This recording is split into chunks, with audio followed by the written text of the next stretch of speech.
Hi guys! Welcome back to my channel! It's me! Hi! So for today's video ay nag-date kami ni Emma at nagpa-eyelash kami, Lu. Yung sa'yo parang normal lang. Parang wala. Face card na kasi ako. Ikaw kailangan mo talaga ng... Hindi. Kasi parehas lang kami ng length. Pero mas normal tignan sa kanya kasi depende daw sa lawak ng mukha. So medyo malawak yung mukha ni Akla kaya mukhang normal lang. So nandito kami ngayon sa may... Ano to? Sa may McDo. Sa Thailand. So kakain kami na hungry ang mga gaytra. Na hungry ang mga gaytra. So we're gonna eat something muna. So wala si Ayala kasi busy si girl. So I miss si Ayala. Pinipimple naman ako ah. Pero bakit gano'n? But derm please, makinis. Bye! Hi mga darling! It's me, Ate Gemma! So ngayon nandito tayo ngayon kala Madam Ivan dahil magluluto kami ng aming ultimate favorite food tuwing umuulan ang sinigang. So magluluto si Nay. Yan, so ayan everyone at naghihiwa-hiwa na ako. So magluluto na kami ngayon. Since sa mga bayot ay nag-crave sa sabaw dahil nga maulan ng panahon at kailangan ko rin muna ng pangpainit sa katawan dahil nga wala na sila, bumuwi na siya. Pero babalik din po bukas. Agad-agad. Next time na mo ano yun. Pumunta lang siya ng palengke para may bilhin. So ayun, medyo malungkot talaga ang dala-dala gusto kasi nga wala sila. So kailangan ko to para uminit din yung nararamdaman ko. Medyo giniginaw-ginawa kasi wala akong kasama sa pero puno po yung happy hormones niya. Yes, actually na-refill siya kagabi. Full tank. Na ito doon naman na full tank. Umaapaw pa nga eh. So ayan, later naman ay yung asang ate girl natin ang magre-refill. Si Nurse, si Naichi Aye, pasabog talaga si Nay. So I'm so excited na ma-refillan siya kasi medyo matagal-tagal din siyang walang refill. Sana all. Tignan natin si Nay kung marirefillan ba siya. Marirefillan ka na later. Ha? Ano marirefillan? Happy hormones. Full tank o 500 lang. Nag-i-edit ako guys. Ay, wala nga po. Sino ito kay Ninay? Ah, si Madam! Tari ni Madam ay pumapato. So walaan nyo kung sino ang marirefillan mamaya. Ang clue ay matangkad siya. Ayan, yun yung clue matangkad. O, diba? Nangingi sabon. Nangingi si Madam ng sabon ang binigay yung Joy. Eksena mo masebo yung Naichi natin. So, yung mga towel dito is kung sino-sino gumagamit. Dirty. Charis. Ah! Effort si Ma. Thank you, Oma. Ano daw? Thank you, Oma. Si Oma. Si Oma. So, ayan guys. So, umuwi kasi sila dahil mag-work na siya ulit. Dahil nga magbe-Burmans na. So, dire-diretso na yung kabit nila sa mga malls ng Christmas light, ng mga parol. Yun yung trabaho nila. Pero hindi ko talaga alam. Kasi biruin mo, almost 7 or 6 months kami magkasama. Hindi pa kami magka-join na kami. Hindi kami naghihiwalay. And then, naghihiwalay man kami. Ang lapit ko lang. I mean, sa Santa Mesa lang din ako. Tapos, ngayon lang yung ano ulit na parang nandito ko sa Cavite. Sobrang layo. Okay mo? Takay mo sasakay ka aeroplano. Hindi, I mean kasi diba ilang oras din yung biyahe. Huwag mo kasing damdamin yung kalungkutan. Maging happy ka kasi gusto ko niyang i-help at mag-grow kayo together. Yes. Actually, ang toxic kasi ng mindset ni Darla guys na parang gusto niyang tambay lang si DJ. Dapat hindi gano'n. Sabi ko, ikaw bakla bang ano mo? Hindi, hindi ko naman siya pinigilan din. Hinayaan ko siya kasi nasabi niya, may pangako kasi siya kila ate. Di ba lagi ko siyang dinasama kila ate, kila mama. Tapos nagsabi niya sa akin, love, magtatrabaho ako para malibre din natin yung ate mo. Ganon, yun yung gusto niyang magawa. Kaya, I'm so happy na meron akong jowang ganon na iniisip niya hindi lang kami. Pati yung mga tao din sa paligid ko. Tapos sabi niya nga, Emma, gusto ko din ilibre. Ayan, tatanong sabi ko ko, pa lang. anong ililibre mo kay Emma? Sabi niya, may nakita kasi ako na kasi facial. Sana din na bumalik si DJ. Facial. Tapos ayun, Kerry. So, ayan guys, so mamaya magkukuking-kuking lang ako dito. Sa Ate Emma ay kailangan ng umuwi. Kasi si Mama walang kasama dun guys. Love you po! Hindi pa tapos ang base ng... Ano? Ano sabi mo? Bukas magbablog kasi pauwi ka na. Hindi mag-i-edit ko na lang yung ano. Parang gago na mauwi ka nga na. Kasi nga si Mama walang kasama. And ano ituloy? Sasabi mo dyan? So Ma'am si Joey, eto na po yung pinapaluto mo sa akin na dapat hamonado kasi hindi mahilig ang mga bakla pala sa matatamis na ulam. So we decided na sinigang na baboy. Pang ilang version na kaya ng sinigang natin? Pang 1 million na. So this time ang magluluto ay si Aye. Go. Luto talaga, hindi ligo. Kami na ako daw. Nalulungkot talaga ako. Pili ko dito magiging masarap pag ako nagluto kasi Bakla, sinasabi mo lang sa vlog mo na malungkot ka para mag-send yung mga Perigad Mother. Alam, malungkot si Darla, mag-send nga ako para sumaya. Bakla lang ko na yung gawain mo, te. kasi naman sa'yo nanunulisit ka, wala namang gagawin talaga. Uy, kay William, totoo yun ah. Dapat kayo kanilisit kasi hindi Kaya naman nga eh, gagawin. pero hindi ako nakapagsulisit kaya kahit kanino. Ay, nanulisit ako kay Ma'am Shitonet. Ah? Binigyan niya 3K, tsaka si Popshi Jaime. Oo nga, cookies nga siya. Kailangan masaya ang puso mo pag nagluluto. No, kaya binigay ko sa kanya. Kasi ikaw yung masaya ngayon. Kaya nga, may happy hormone Hormone siya. siya. Kailan ang last reveal? Huwag kang mahiyang isabihin kasi parang madaldal ka sa mga buhay namin eh. Kwento mo din yung sayo. Thank you mula kay Mami Joey. Yes, thank you, Mami Yeah, Joey. thank you, Mami Joey. Mami Joey siya Wala, ron. sinigang. Magkano pinadala mo, Ma'am, si Joey? Worth 200 po na bili namin. 200. Shosa ka. So, ayan, Ma'am si Joey, thank you. Sorry sa delay. Kasi ngayon lang ulit nagkasama-sama ang mga biotics sa bahay ni Madam Ivan. Masarap din sana yung hamonado. Kaso parang ano siya, ang hirap mahirap ba? Madali lang siya, actually. Eh, di ba hindi ka mahilig sa matamis na ulam? Oo. Mahilig ako kasi bawal.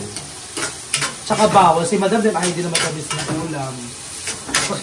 Pero masarap na. Ang ganda Thank you, Ma'am Shisa. Ay, Ma'am Si Joey. Joey. Ang ganda nakatapos ka lang may baby. Madam, dapat hanggang ulo yung takip. Ang ganda. Ha? May lady. May pating? Bakit magkakapating? Tarantado. Pag umuwi sa wait ka na doon. Hindi, dito na. Ba't ako uuwi? Di nabaliw ako sa bahay. Atakin nyo! Ano? Nakagalan ako, yakapin ko yung ulan. Atakin nyo, nasa akin yung ano nyo. Gusto ko dito matulog. Alam mo, dati, meron akong friend. Tapos, pinagtitikahan ka namin na si Doylo, no, ano na lang, kaya hindi na sumasama sa atin kasi may lalaki. Dati mong friend? Oo. Tapos sabi ko, okay lang yun kasi alam niyo naman yun, syempre may love life ka, normal talaga yun. Diba? Tapos ngayon siya na yung gumagawa ng gano'n. Nawawala dahil may lalaki. Diba? Ganun ba yung Name sinabi reveal. natin? Oo. Feeling ko, yung friend na yan natin, na friend mo, na friend ko din naman ay safe. Feeling ko iba yung Buti kanya. akin, nakokontrol ko. Nakokontrol ko din naman yung akin ah. Hindi, dati hindi na. Kasi talagang, dahil guni-guni mo kami yung dati kong friend. Sena ka, lagi akong gumugora dito. Pero yung dati natin Pero friend, ako- Boy, andyan na yung joyride ko yung dati na. natin Yung friend, akin- 3 days tayong hindi Yung akin pinansin. kontrolado ko, yung Sige, akin, superhero ka kontrolado- sa buong mundo. Ikaw yung pinaka-perfect na Nasa friendship. ibang bansa kasi siya ngayon. Kaya, Ibang bansa. Nasa ibang ba? Magpa-flash dyan sa screen ako mag-edit nito. bakit? Nasaan siya? Baka lang sa vlog ni Madam Ivan, katabi mo nakaraan na. Diba? Diba? Andito na po ako, dyan na yung motor ko. So nagmamadali na siya kasi Mama, sinanap mag-ano siya, magpapagas up na siya. Gago. Si Mama. Ano ba yung full tank ko 500 lang? Sasama na. Yes. Di ba gusto ba? Ingat na. So ayun na siya, Mami Joey, si Ayala. Di ba gusto mo maanghang? Kaya kasama siya sa pag-isa. Ganito na yung gusto kong kamatis. Yung lutong-luto na siya, no? I-tripod mo kaya yan eh. Para nagkikwentuhan tayo habang nagluluto. Okay. And so ayun na everyone at ginigusto Welcome! Hanggang mag-intro muna tayo. 1, 2, 3, go! Welcome sa Sarap Darla! Dapat ano? Sa sarap. Darla. Okay. 1, 2, 3, go! Welcome sa Sarap Darla! So, ayun. Explain mo ano yung sarap Darla. Yung Sarap Darla po, yun po yung mga Welcome ulit sa ating cooking show. Ang lulutuin po natin ay ang ating sinigang version 1,200. Ilan na ba? Sakto ba ako? 1,200 1,400 na ba? 1,406. Baka kasi nakakalimutan niyo kung paano magluto. Luto. Kaya diba? nire-remind namin kayo ulit. Yes, at I'm so happy and glad nandito ako sa Sarap Darla. And saktong-sakto, first time ko sinigang and I'm so happy. First time namin ngayong buwan. Yeah. Pero last month nakatatlo ata kami. So again, thank you so much, Mami Joey, for giving us an opportunity to have a wonderful To our dinner special tonight. sponsor. Yes, Ma'am si Joey. Yes. So, ayan, anong pag-uusapan natin ngayon dito sa Sarap Darla? Ang pag-uusapan natin ay yung ating friend na umuwi. Kung bakit siya umuwi. Umanda ka ngayon sa amin, aming friend. Ikaw ang topic ngayon. Ikaw ang umuwi, ah. Ikaw ang wala. Ikaw ang pag-uusapan. Bakit nga ba umuwi yung ating friend sa tingin mo? Kasi grabe siya magmahal. Feel ko kasi, pag nagmahal siya, all out, may mga ganong tao. Kasi ikaw ba, Nige Darla, paano ka magmahal? Ako masasabi ko, before diba kay DJ, all out, hindi pa ako ganun katodo. Parang nasa 80% lang, or 85% ganun. Pero ngayon masasabi ko, 100% na. Honestly, kasi, alam mo ba, parang hindi ko kaya nang wala siya sa tabi ko. Talaga? Sabi ko nga sa kanya, parang hindi ko kaya na aalis ka ng pangmatagalan kasi parang malayo. Hindi naman gano'n kalayo, pero malayo. Like before na, umaalis ka, Santa Mesa lang naman tayo pareho. Pero ngayon parang hindi ko alam kung paano ako hindi to ka-OA yan ah. Hindi ko alam paano ako uuwi na wala sasalubong sa akin na yayakapin ako, igigits ako, saan ako galing, anong ginawa ko. Yung magchat-chat sa akin, umuwi ka na, anong oras na, yung gano'n. Yun yung mga bagay na parang hindi ko kaya na biglaan na lang gano'n. Actually, naka-plan na tong pag-uwi niya pero kahit anong pagre-ready ko, hindi ko ma-ready si self. Ganun. Ano ka, parang, ano ka magmahal din talaga. Parang mas gusto mo lagi siyang kasama, makita, gano'n. Yung sa actual pinag-usapan Hindi mo kaya yung LDR na pagmamahal. Kasi puro LDR na ako. First time mo kasi ito. Oo, first time ko yung nandito. First time ko yung, Monintraw. First time ko yung nandito na lang siya sa tabi ko. Hindi ako sanay. So, ayan. So, eto muna ay, ayan, isang ginasya. So, kukuha lang ko ng water. Yeah. Talagyan natin siyang Ako water. naman, pag nagmamahal din ako, all out ako. Di ba sabi nila, pag nagmahal ka, huwag mong ibigay yung lahat. To the point na mauubos ka. Pero ako, ilang beses ako napunta sa isang relasyon na lagi kong iniisip na ayoko nang ibigay yung buong sarili ko. Kasi nga, ilang beses na akong natalo. Tapos, yon ngayon, parang, kaya pag napapasok ako sa isang relasyon, 100% talaga ako mga doy. Wala yung sabi mo, ay 50% sa kanya, 50%, walang ganon. Pag pumasok ako sa relasyon, 100% ng pagmamahal ko, binibigay ko talaga. Pero, I learned a lot sa lahat ng mga pinagdaanan ko, sa mga naging karelasyon ko. Natuto akong magtira na para sa sarili ko. Kasi iba din talaga. At saka ayoko nang magmahal nang hindi pa ako okay. Kasi dati, nagmamahal ako kasi kala ko yun yung gamot sa sakit. Akala ko yun yung magiging daan para makalimutan mo yung previous na mga pinagdaanan mo. Pero hindi pala kasi ikaw yung mas masasaktan. Kaya ako ngayon, ready akong magmahal at tingin ko yung pagmamahal na kaya kong ibigay is yung pagmamahal na may matitira sa sarili ko. Kaya mo? Kaya ko na siya, Nay. Unlike before, dati na wala, all out talaga ako. Kasi nakita ko na yung worth ko. Kasi dati wala akong pahinga na. Pag nagka-jowa ako, kaka-break lang namin, naghahanap na ako ng iba. Kasi feel ko, yun yung gamot. Yun yung feel ko yun yung magiging way para maging okay ako, para makamove on ako. Pero ang nangyayari, nagiging lang siya, nagiging pattern lang siya, nagiging pagkakapare-parehas lang yun. Sakit yung kasi nga, na-realize ko na nagmamahal ako, knowing na hindi ko pa natututunang mahalin yung sarili ko. Nung time na, kasi 3 years ako naging single. Almost 3 years. 3 taon akong hindi nagkaroon ng jowa. And doon ko nakita yung worth ko. Doon ko nakita yung sarili ko na kung paano dapat ako mahalin. Kasi dati, kung ano yung kaya niyang ibigay, okay ngayon sa akin. So, you're not asking for anything? Ngayon, parang natuto ko na hindi pala dapat ganon. Dapat, pag minahal mo kasi yung sarili mo, tapos pumasok ka sa isang relasyon, alam mo kung paano ka hindi masasaktan. Ngayon, alam ko na, kontrolado ko na. Dati, sige, go lang ako ng go kahit pineperahan na ako, kahit parang ako na yung nagmumukhang tanga, ako na yung niloloko, okay lang yun sa akin. Kasi parang that time hindi ko pa mahal sarili ko. Pero yung ngayon, na nakita ko na kung gaano ako dapat kamahal-mahal, doon na ako nagkakaroon ng standard sa lalaki. So parang dati feeling mo normal lang yung ganun? Oo. Na okay lang kahit saktan ako kasi parang okay lang may perahan ka kasi parang okay lang kasi mahal naman niya ako. Okay lang kasi nasa tabi ko siya yung gano'n. Pero dahil nung nakita ko nga sa haba ng pahinga ko, nakita ko kung gaano ko kamahal-mahal dapat. Doon ko na na-realize na hindi na dapat pwedeng mangyari yun sa akin. Kaya ilang beses ako nagkaroon ng kadate ngayon. Laging fail kasi hindi ko nakikita sa kanila yung gusto kong makita na gano'n. Wala na, hindi yun yung ideal man mo na parang May nandigaw sa akin yung biglang parang nangihingi na ng gift agad. Siguro ba yun? Ba't yun yung usapan namin agad? First date pa lang namin. Tapos, meron naman sa akin, gusto akong ligawan. Tapos, biglang mga problema niya na sa buhay yung sinasabi niya. Na parang nagpaparinig Oo, na parang, ay, red flag to. Parang, sabi niya, may problema daw siya sa akin. Ganito, ganyan. Oo, parang, Alam mo na kagad kung saan patubo yung gano'ng pero conversation. dati basta ma-chat mo lang ako kahit anong ano mo, okay lang. Ngayon hindi na siya. Kaya, yun yung isa sa natutunan. Kaya pag nagmahal kayo guys, pero feel ko walang yung kahit anong payo. Wala ka matututunan dyan. Kahit anong panood mo ng mga love expert keme, wala. Dahil sarili mo lang makakapagturo. At ikaw pa rin kasi magdi-decide at the end of the day. Ikaw, di ba? Sabi mo dati, never akong papatol sa Pilipino. Kasi never. ganito, ganyan. Alam mo na ending yan. O di ba, tignan mo na nga. Pag tinamaan ka talaga, tinamaan ka.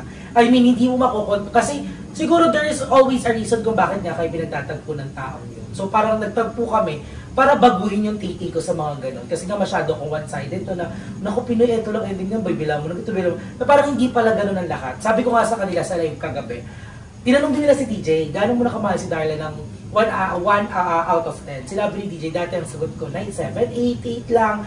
Kasi noon, parang bago lang kami, ngayon 10 na. So 10 din yung sagot. Sabi ko, hello, ang galing. Yung parang, na-appreciate ko siya, sabi ko, I'm so very happy na rin and thankful na si DJ yung partner ko. Kasi, saka makakita ng taong ipaglalaba ka ng damit. Saka makakita ng tao na siya yung maglilinis ng bahay for you. Pag pagod ka, hindi ka niya sasabihin, o ikaw na magugas. Siya yung gagawa lahat. Na parang, syempre pag ang mga auto ko, parang, ay, magbubuhay prinsipe ako, kaya namang gawin niya ng jowa ko. Tapos, hindi kasi siya materialistic, hindi siya mahingi ng mga bagay na kung ano-ano. Minsan nga nahihiya pa siya magsabi. Ako magsabi, oh, love, gusto mo ng damit. Kasi may nakikita ko siya nanonood sa TikTok, sabi ko, love, gusto mo ng, oh, sige, love, orderin mo na yan. Ang nakakatuwa kasi, hindi siya yung klase ng lalaki na mahilig sa mga super branded. Actually, ayaw niya ng branded. Sabi ko, parang binilang ko nga siya one time nung Nike na damit na, medyo na-hurt ako kasi parang hindi niya gano'n na-appreciate. Na-appreciate niya, oo, pero kasi ang tinanong niya, naku, mahal na naman yan. Alam mo naman, love, na hindi ako sanay sa mga ganyan. So parang sabi ko, lang swerte ko kasi nga parang, alam mo yun, hindi, naramdaman ko na hindi ako ginagamit, hindi ako kasi, pero mo kung gano'n, oh, love, ganito, ganyan, bili mo naman ako ng ganito, para, ano mo naman yung ganito para sa, wala, I'm so happy. So that's why I really love him na talaga. Yes. Pero ako, nakikita ko din na mas maswerte si DJ talaga, sir. Kasi si Darla, nakita ko din sa kanya yung loyalty and faithfulness sa relationship nila. Kaya masasabi ko na sobrang swerte ni DJ. At pag pinakawalan ka pa ni DJ, hindi mo yun ano. Kasi nakita ko talaga, kita ko si Darla kung gaano siya ka-loyal kay DJ. Kung gaano niya kamahal si DJ at kung gaano siya ka-faithful sa relasyon na yun para mapatibay. And yun yung isang bagay na kaya mong ipagmalaki. Yun yung biggest flex na pwede mong ibigay, ay yung i-ano sa kanya. I mean, ganun din naman si DJ, pero kasi si Darla nakikita kong ganun siya. Kaya, alam niyo guys, sobrang hirap makahanap ng ganung partner na katulad ni Darla na sobrang loyal sa relasyon. Kasi yung mundo ngayon, sobrang dali nang mag-cheat. Oh, yun nga, sobrang dali nang magloko. Anytime, kahit nasaan ka, pwede kang makapagloko. Dahil open na lahat. Hindi mo na kailangan bumiyahe. Hindi mo na kailangan pumunta ng computer shop. Kasi dati, di ba, kailangan pa natin maghanap ng barya sa kung saan sulok ng bahay, makapagpa-load lang at makabili ng pang-text. Ngayon hindi, sobrang dali na, ang dali na makipag-video call. Kaya mag-chat ko, mag-add random. Kasi dati wala naman yung parang mag-add ka ng random na hindi mo kakilala. Yeah. Tapos dati yung text yung manghuhula ka ng number. Kaya kung may partner kayo at hindi sila nagloloko ngayon, congratulations guys. Yun ang biggest flex sa lahat. Kasi, alam mo yun? Achievement yun. Oo na. Dahil parang lahat pwede nang magloko. Kaya nang magloko. Pero, pag yung kasama niyang partner na yan, hindi siya ganon, napakaswerte mo na. At tatanga-tanga ka na lang pag pinakawalan mo pa yan. Napakahirap talaga maghanap ng tao. Kasi, biruin mo, ngayon hindi lang naman babae at lalaki ang kaya magloko. Lahat kaya na. Diba? Kaya guys, may mga karelasyon dyan sana all. And pagtibayan nyo pa yung mga... Correct. Stay strong sa inyo. At malapit na to. 2 hours na lang. Mga 2 hours siya pa kukulang. Lagyan natin ng asin. 3 buhay pa ang sisirain natin, Darla. Sino ang pagkikwento? Wait lang, hindi pa tapos yun sa dati nating friend eh. Bigla na iba eh. Eme lang. Magi na yung sa dati. Ay, hindi yung sa friend natin pala na umaga. Kailangan ka ng patis. Konting pa. Huwag na patis. Huwag na patis mo. Sausawan na lang natin siya. So nakikita nyo guys, hindi na kami gumagamit ng magic sarap. Actually, ang sinigang, hindi mo siya kailangan palalagyan ng magic sarap. Oo. Kasi may pampalasa. Oo, kasi may pampasalasa. So, pakukuluan lang namin ito ng pakukuluan and then after that, babalikan namin kayo kapag lumalaps na kami. Love you guys! And sorry na everyone. So, I think hanggang dito na lang vlog natin. Naluto na rin namin yung sinigang. So, again, thank you so much, Mommy Joey, sa pagpapaluto mo sa atin. And sorry kung medyo natagalan. And ayan, thank you so much din kay Ayala, kay GM, kay Madam Ivan. Ayan, nag-edit na si Ayala ng vlog niya. Panoorin nyo yan. Pak, sweet girl lang. So, ayan guys, thank you so much for always supporting me and always being there for me. Thank you so much sa mga dala-dalings ko dyan. Sa Momshi ko, may Momshi forever. Ayan, kay Momshi. Ayan, kay Momshi Law. And sa Papshis ko, sa mga kuya ko, sa mga atis ko dyan. Thank you so much everyone. Mahal na mahal ko kayong lahat. Alam niyo yan. Thank you so much for always being there. At hindi nagsasawang supportan ako sa lahat ng videos na ina-upload ko. So ayun na guys, maraming salamat sa inyo. I love you guys. I love you everyone. Mag-ingat kayo palagi.